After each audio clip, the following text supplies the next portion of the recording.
आज का आजाद सिपाही अखबार आपने पढ़ा क्या? पढ़ते रहिए अपना लोकप्रिय दैनिक अखबार आजाद सिपाही। नए कृषि कानून के विरोध में पूरे भारत में विरोध प्रदर्शन जारी है और इसको लेकर आज अल्बर्ट एक्का चौक पर तमाम राजनीतिक पार्टियों के द्वारा विरोध प्रदर्शन किया जा रहा है। सभी राजनीतिक पार्टियां किसानों के समर्थन में सड़क पर उतरे हैं। आइए कुछ राजनीतिक पार्टियों के नेता से कुछ जानते हैं। किसान आंदोलन को लेकर क्या कहना चाहेंगे और ये कितना ये जो आंदोलन है कितना अनुकूल होगा? देखिए, किसानों की जो कमर तोड़ने की जो कवायद की गई है उसके खिलाफ जो ये निर्णायक संघर्ष है ये अपने अंजाम तक पहुंचेगा और भारत सरकार को बाध्य होकर ये कानून तीनों वापस लेना होगा। और ये किसान जो है दिल्ली में जो विरोध कर रही है, आज उनका 13वां दिन है, पर अभी तक केंद्र सरकार के ऊपर किसी तरह की कोई भी कानून तक अभी तक नहीं पहुंची। इस पर क्या पहुंच चुकी है, अब ये घबरा चुके हैं, अब ये बहुत जल्द अपने कानून को वापस करेंगे। देखिए, हमारे भूतपूर्व राष्ट्र प्रधानमंत्री लाल बहादुर शास्त्री ने एक नारा दिया था, जय जवान जय किसान। और यहाँ पर जो वर्तमान में जो प्रधानमंत्री हैं वो नारा दिए हैं, मर जवान मर किसान। जवान को तो मार दिए पहले बेरोजगार करके, अब किसानों के खेत पर उनकी नज़र है। वो अडानी और अंबानी को ऊपर उठाने के लिए देश की 80% आबादी वाले क्षेत्र को बर्बाद करने पर तुले हुए हैं। और उन्होंने पिछले लोकसभा में 3 काला कानून पारित किया था, जिसको अगर लागू होता है तो देश की 80% जनता सीधे उस पर अफेक्टेड होगी। ऐसे काले कानून को ये लागू करके और सिर्फ पूंजीपतियों को बढ़ावा देना चाहते हैं, उनका पूंजी बढ़ाना चाहते हैं। आप देखे होंगे कि अभी लॉकडाउन में देश का जो मुद्रास्फीति था वो 30% गिर गया था और वहीं पर अडानी अंबानी का 33% और 27% बढ़ गया था। तो ये ऐसा कैसे हो गया? एक तरफ पूंजीपतियों का पैसा बढ़ रहा है और राज और देश का पैसा घट रहा है। तो ये सीधा सीधी ये पूंजीपतियों के हाथ में देश को देना चाह रहे हैं।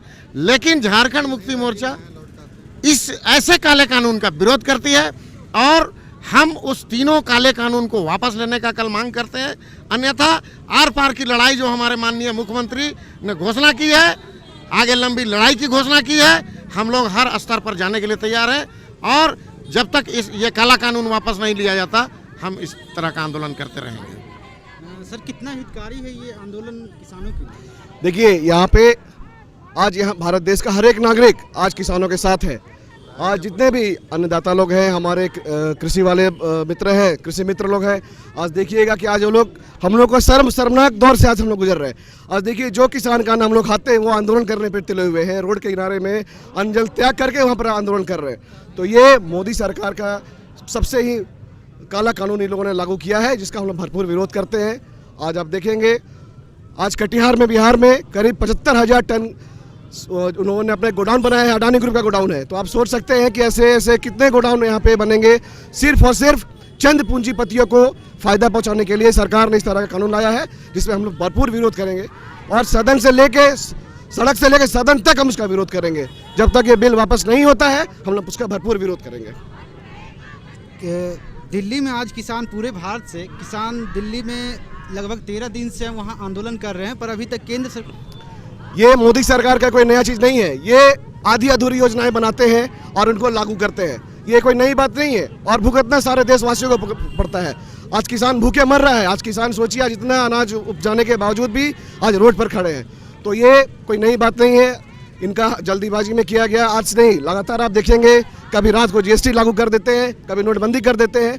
तो ये मोदी सरकार का ही है। ये ऐसा काला कानून इन लोगों ने जो लागू किया है, इसका हम लोग भरपूर विरोध करते हैं और हम लोग तब तक किसान के साथ में हैं जब तक ये बिल वापस नहीं होता है। केंद्र सरकार ने जो किसानों के खिलाफ में बिल पारित किया है उसका झारखंड मुक्ति मोर्चा पुरजोर विरोध कर रही है। और माननीय मुख्यमंत्री हेमंत सोरेन जी ने ये जो आह्वान किया है कि झारखंड बंद रहेगा और भी आंदोलन हमारा झारखंड मुक्ति मोर्चा का जारी रहेगा जब तक ये बिल केंद्र सरकार वापस नहीं लेती है। क्योंकि ये कानून जो केंद्र सरकार द्वारा लाई गई है ये पूर्ण रूप से एक काला कानून है और सीधे तौर पर देश के जो पूंजीपति हैं उनको लाभ पहुंचाना चाहती है। आप लोगों ने पहले भी देखा होगा, नोटबंदी हो, जीएसटी हो या और भी बहुत सारे कानून जो केंद्र सरकार पारित किया है वो सीधे तौर पर जन विरोधी है। और आज वो सीधे 80% जनता को जो किसान बिल लाकर यानी प्रभावित करने का काम किया है और सारा यानी फायदा पूंजीपतियों को देने का जो काम कर रही है उसका हम लोग विरोध करते हैं और ये विरोध हमारा जारी रहेगा जब तक केंद्र सरकार इसे वापस नहीं लेती।